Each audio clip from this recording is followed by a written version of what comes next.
Hey guys, I'm Dipankar back with another interesting Mac tutorial for beginners. If you are a Mac user, you might have encountered situations where an application becomes unresponsive and will not close the usual way. In such cases, you will need to force quit the app. Today I'm going to show you how to force quit an app on Mac. Let's get started. Hold down these three keys at the same time: Command, Option and Escape. This will open the Force Quit Applications window where you see a list of all your running applications.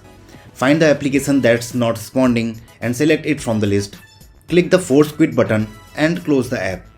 The Mac will forcefully terminate the application and it will close. It is important to note that any unsaved work in the app may be lost.